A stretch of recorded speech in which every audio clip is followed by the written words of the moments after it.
सफीदों की नगर पालिका फिर से एक बार भ्रष्टाचार की लपटों में लिपट गई है और 3 साल में आज तक मेरे वार्ड में कोई भी काम नहीं हुआ। जब मैंने महिला पार्षद का कहना है कि यहाँ पर भ्रष्टाचार चल रहा है। भ्रष्टाचार बहुत चरम सीमा पे है और एक मेरे वार्ड में जो नाले का टेंडर 2 साल से लगा रहे हैं हम, हर बार उसको किसी ना किसी कारणवश वो कैंसिल कर देते हैं।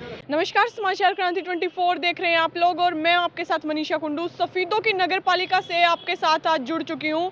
हमेशा ही सुर्खियों में रहने वाली सफीदों की नगर पालिका फिर से एक बार भ्रष्टाचार की लपटों में लिपट गई है और ये हम नहीं बल्कि इस नगर पालिका की ही सफीदों से एक वार्ड की पार्षद का कहना है, एक महिला पार्षद का कहना है कि यहाँ पर भ्रष्टाचार चल रहा है। और ये बात आप पूरी वीडियो में सुनेंगे तो मैं चाहूँगी कि आखिर तक आप पूरा वीडियो जरूर देखें और जानें कि आखिर मामला क्या है। मामला है सफीदों के एक वार्ड का जिसमें महिला पार्षद है और महिला पार्षद का कहना है कि पिछले 3 वर्ष से उसके वार्ड में कोई भी काम नहीं हुए और जब उसके द्वारा कहीं भी एप्लीकेशन दी जाती है या इस बात की शिकायत की जाती है तो उस महिला के पास जो है यानी महिला पार्षद के पास जो है फ़ोन कॉल आती है कि आप ऐसा ना करें। और जब वो साफ साफ मना कर देती है कि मुझे कुछ भी नहीं चाहिए तो उसको पैसों का लालच भी दिया जाता है और धमकी भरी कॉल भी उसके पास आती हैं। ये हमारा नहीं बल्कि महिला पार्षद का कहना है। तो एक बार महिला पार्षद का क्या कहना है वो जरूर सुने, वीडियो को आगे जरूर देखें। मैं वार्ड 5 से सरला रानी मेरा नाम है और भी मेरे काम वार्ड के काम नहीं हो रहे हैं, तो इसलिए मैं आज दादा गौतम जी से मिलने आई थी और मैंने अपनी सब समस्याएं उनको लिखित रूप में दी हैं। 2 साल 3 साल से मैं ऐसे ही वेट कर रही थी कि हर बार आगे से आगे ये मेरे को टला दे रही थी। हर बार कोई नया काम दे देते हैं या उस बात को ख़त्म ही कर देते हैं नई बात शुरू करके। तो ये कोई भी काम करवा नहीं रहे मेरे वार्ड के, तो मेरे को ये समस्या थी, इसलिए मैंने आज दादा गौतम जी को अपनी एप्लीकेशन दी है और उसमें अपने वार्ड के सभी काम दिए हैं इनको। कितने साल हो गए जी आपको? मेरे को 3 साल हो चुके हैं और चौथा साल मेरे को वार्ड। हाँ, 3 साल में आज तक मेरे वार्ड में कोई भी काम नहीं हुआ। जब मैंने सेक्रेटरी सर से जाके बोला कि भाई आप मेरे वार्ड के पिछले 3 साल का डेटा मेरे को दो कि आपने मेरे वार्ड में क्या काम करवाया है, तो वो ये भी चीज़ नहीं कर रहे, ना वो मेरे को लिखित में दे रहे, ना वो मेरे को मौखिक में कर रहे हैं इस चीज़ का समाधान। तो आज तक कोई नाली नहीं बनी, कोई गली नहीं बनी, कोई जाल वगैरह टूटे हुए हैं वो भी नहीं समस्या हल हुई है। अभी पहले बिजली की समस्या नहीं थी क्योंकि एक बंदे थे, नवीन इलेक्ट्रीशियन थे जो वो एक फ़ोन पे काम कर देते थे। अभी भाई उनकी बदली हो चुकी है तो उसके बाद से कोई लाइट भी ठीक करने नहीं आ रहा। 15 दिन से हमारे सैनियों वाले गेट के पास लाइट भी नहीं थी, तो मुश्किल से 2 लाइट ठीक हो चुकी हैं, तीसरी अभी भी ऐसे खंबे की लाइट ऐसे ही रखी हुई है, तो वो भी अभी तक ठीक नहीं हुई है।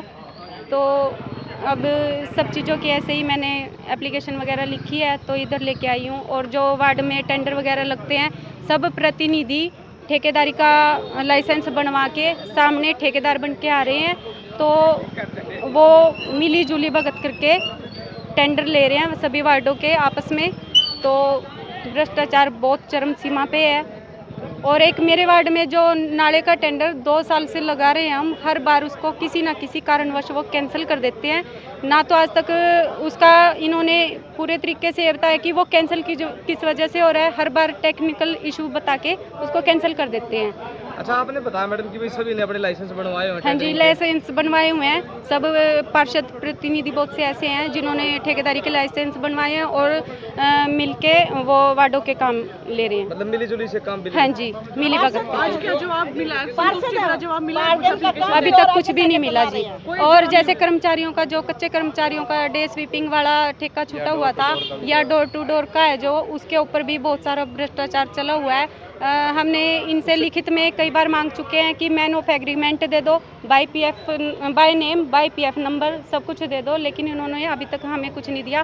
पहले ये मान रहे थे कि 2 रजिस्टर हैं, उसके बाद ये 1 पे आए, अभी बोल रहे हैं कि रजिस्टर है ही नहीं, जो हाजिरी होती है उसका रजिस्टर है ही नहीं इनके पास।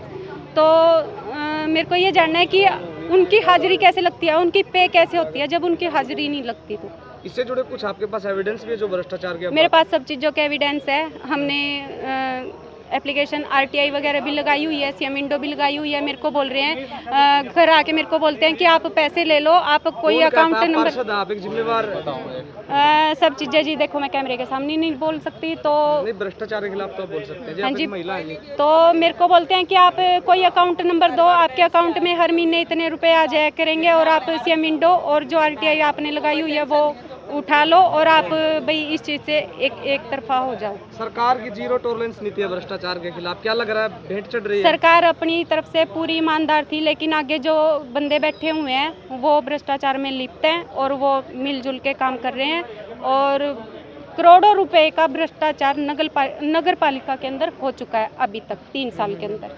तो ठीक है जी। इसमें अधिकारी जिम्मेवार है या फिर वो पार्षद जिम्मेवार है, किसकी मिलीभगत से हो रही है जी? सारे मिली जुली भगत है जी, हम्म, अधिकारी भी हैं इसमें, हम्म, पार्षद भी हैं इसमें, हम्म।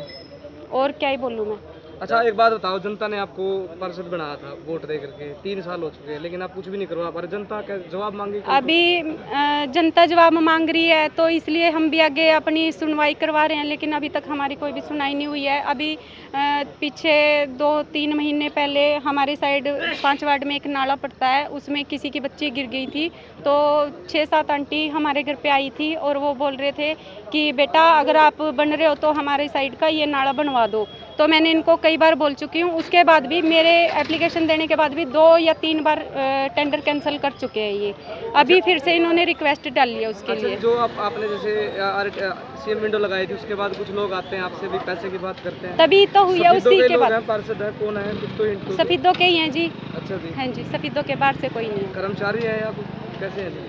है। वो कैमरे के सामने नहीं मैं बोल सकती, मेरे पे एविडेंस सब चीज़ों के हैं। दी आपने हाँ जी, दादा गौतम को अभी फर्स्ट बार ही दी है, क्योंकि नगर पालिका के अंदर तो मैं बहुत बार दे चुकी थी, लेकिन अभी तक कोई सुनवाई नहीं हुई थी। तो दादाजी के पास आज मैं फर्स्ट बार आई हूँ और मेरे को उम्मीद है कि वो जो मैंने एप्लीकेशन दिया उस पर कार्रवाई करेंगे, अमल में लाएंगे उसको। भ्रष्टाचार लोगों के खिलाफ शिकायत की है आपने जो आपके पास आए थे? सब उसमें ही थी भाई एप्लीकेशन में। मैंने एप्लीकेशन में सब कुछ लिख के दिया हुआ है, उन लोगों के खिलाफ जो टोटल जांच को प्रभावित कर रहे हैं। टोटल।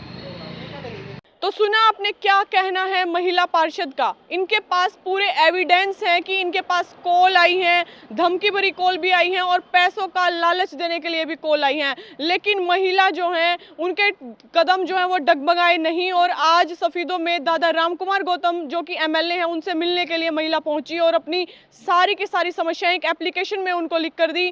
देखने वाली बात यह रहेगी कि क्या इस पर कोई कार्रवाई होती है, क्या कोई कार्रवाई अमल में लाई जाती है या फिर इस मामले को यूं ही रफा दफा कर दिया जाएगा। आपका इस मामले में क्या कहना है? सफीदों नगर पालिका के बारे में आपका क्या कहना है? कमेंट में अपनी राय जरूर दें। फिर मिलेंगे एक नई अपडेट लेकर, तब तक धन्यवाद। जय हिंद, जय भारत।